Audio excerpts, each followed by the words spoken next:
Certain TV, I'm Christina Shu. Today I'm joined by Carl Gillis from AG Consult. Hi, Carl. Hi. Thank you for joining us today. It's such a pleasure to have you here. It's my pleasure.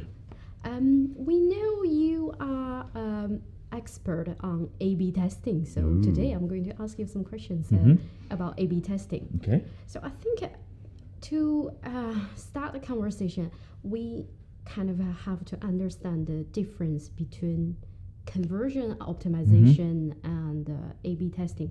I think it's quite frequently, quite often people would get confused between these two concepts. You're right. And it's strange. Because conversion optimization already exists a long time. I think Brian Eisenberg used the term in 96 or 97. And in those days, A/B testing didn't exist. There were no tools. Even Google Analytics didn't exist. And it's only the past few years that A/B testing has become popular. There are a lot of tools now. And I think that because the tools are so affordable, lots of new people were starting to do A/B testing. And I think that because the goal of A/B testing is to improve the conversion, that they think because they're doing A/B testing that they're doing conversion optimization. Yeah. But I think that conversion optimization is a more broader discipline, and A/B testing is just one of the methods within the range of things you can do with conversion optimization. So when you do A/B testing, in which scenarios you would select to run this particular technique or method of conversion optimization? Yeah, well, first of all, I think you should do an A/B test should be the end of your homework. And the problem is that a lot of people, they're like, oh, I'm going to test this, I'm going to test that. And then they go to websites like which test one, and they copy things that they've seen. Yeah. The problem is it's not because it's working on website A that it will work on website B. Yeah. So the first thing you have to do is make your homework and see what's broken in your website and what things you can enhance and where people are struggling with the website and where your website is leaking money. So you have to do the thinking first, and then you have to test your ID, the solution, and that's the A/B test. But the A/B test should be the end of the homework. So you first of all identify what is wrong. Yes, and it's one of the questions we get most with a lot of people, not only newcomers in this discipline, is that they are, Carl, what should I test? And then they want answers like, the form or the button or the landing page.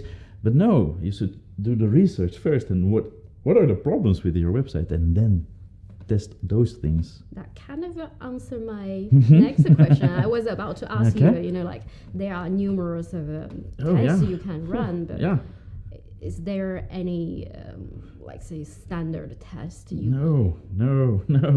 Really, and I think that is the biggest problem and especially, well, if you're booking.com and you have millions of users, millions of visitors, you can pretty test anything because you can run many tests because you have so many visitors.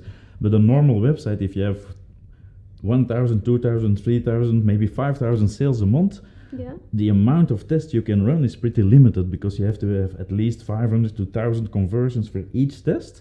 Yeah. So, and if you then want to test everything and you have millions of IDs, it will take you millions of years before you end up with a good result. So that's why you have to make sure that the tests you're running, that they're based on research and that you're pretty confident that they will make a difference. It's not about gambling. It's not like test this, test that. It's like what to test. So it's kind of a prioritized. Prioritizing is is extremely important. For most websites it is. Okay. Yeah. So how many tests can you run at the same time? Is that safe to run like a few altogether? Well, once again, it depends on the amount of visitors you have. I think a website like Booking.com. I saw a documentary on the Dutch television a few weeks ago, and there was a guy from Booking.com who says if you're 15 minutes on our website, you probably have been part of 30 experiments. And normally they have about 100 experiments at the same time. Whoa. A normal website won't have that many experiments at the same time. So if you have not enough traffic, you will have 1, 2, 3, maybe 4 tests at the same time. But even then, prioritizing is very important. And what I think there are so many models, but I think one of the important things is, was it a problem? Yeah. Is it backed up by data? Have you seen it in Google Analytics, in a screen recording? Have you done some user testing? And then another important element is how visible is it for the user? Sometimes I just heard a story this week from someone in the workshop, and he said, "Yeah, and we made all our images were squares, and then we just changed a 4-pixel border that our images were a bit rounded." But it's like that's a stupid test; it will never have an effect, and there is no reason why you should test it. And then that's why you say the thing that you changed, is it visible immediately? Because a normal visitor, and everybody knows it, when you're surfing on the web and you come in probably through Google because you've done a search, you end up on a page, and on average it takes you 2 seconds before you decide, will I go back to Google or will I stay on this page? And a good test, it should be visible in those 2 or 3 seconds to start with, and then later on you can go finer and finer. But the best test mostly are the things that you immediately see. Yeah. That's interesting. And my last question is, once you have all these test results, what do you do with it? I assume you need to implement, but yes, because that is the hope and the goal of what we're doing. We test things, and then we say this is a winner, and if you implement it, it will result in more income, or it will give you more subscribers to a newsletter, whatever your goal is. Yeah. And then the problem is, and that's a very strange thing, and it's a big problem in our industry, that even then in some companies you have marketing manager and directors saying, yes, but this isn't in line with our guidelines, and I think that it doesn't have enough branding, and then they don't implement the test, and that is a huge problem, because so even like it is kind of a common sense, it's the practice you should follow. Yeah, sometimes and you should do that, and I really believe that facts are more important than opinions and gut feeling. And you see that the most successful companies like Amazon and Zalando, and they base everything on facts.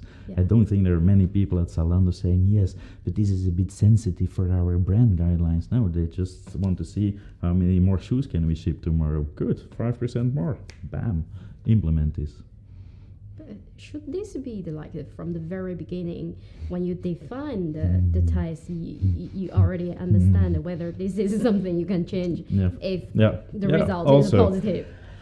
Also, but it depends from company to company, but indeed test things that you're sure that there will not be a lot of resistance within the company to implement it. But sometimes, and I think companies should change that.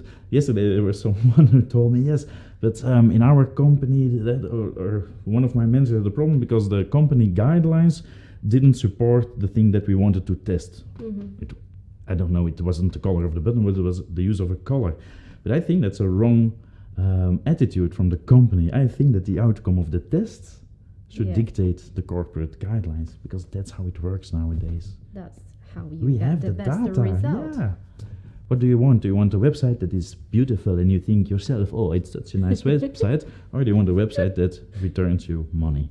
Yeah, that's true. I think that's really it. The thinking behind all these. Yeah, and all those successful companies, they doing it, and a lot of people are thinking, yes, but Amazon, how does it work? They test everything, and you're not testing it. You're thinking like, what should I do? No, test it. Make it better every day. Yeah. Should this A/B testing be implemented or adopted for all kind of businesses? Oh, yes. So pretty much everything online. A/B testing, well, you should have enough visitors, but the idea of conversion optimization and making your website better and better and better, that should be a common practice everywhere. And I think something that holds a lot of companies is that when a marketing team or a web team gets an instruction, the instruction most of the time is not make the website better, and I think that should be the spirit in a company. It's like your goal is to have a 20% increase in conversions or a 20% increase in revenue, no matter what you do. That should be the goal for a company, and not yes, but this is sensitive. Yeah, the ideal goal, but that's how it works in Amazon and Booking.com. They're all small teams of 4 to 8 people, and they can do those things. They have almost 100% liberty, as long as it supports the business. But most companies still have those silos and people saying, that doesn't work. I think it's just a path of evolution. Oh yes, it's evolution and company culture. And it would come, but a lot of people have problems that everything is measurable. I see so many, especially designers and what I call classical marketers. They're afraid of everything being measurable, and they say, yeah, but what about the branding and things like that? Yeah, but I think the goal is that your company survives the next year. And no, but that's important. That's true. Yeah, I saw a graph. I don't know the numbers by heart, but it was a study where they compared the Fortune 500 of the year 2000 with the Fortune 500 in 2005 or 2015, and 64 or 70% of all companies in that list of 2000 had disappeared. Maybe they kept on following the branding guidelines, so they went broke. Very proud because they didn't change the branding, but they don't exist anymore. Yeah. What do you want? The internet world is moving so fast. Oh, I yes. think it's important. Yeah, and for businesses to follow that trend instead of going against that trend. yeah, you should. And by listening to your audiences. Yeah, that's it. That's Yeah, it. And I think that's the best. the essence of all the stories I tell is stop selling the way you want to sell your stuff and start selling the way your customers want to buy your stuff. And it's a small difference in words, but it's a big difference in mindset. And it's only if you have that mindset, and it sounds so ordinary, give customers what they want. But I think it's how it works. And then they will give you what you want. Money, money, money. Yeah. That's okay. It's a bit simplified, but it works like that. That's what I believe and what I see. That was a great talk with Thank you. you. Thank you very much That's for my pleasure. sharing with us today. My pleasure. Thank you. Thank you.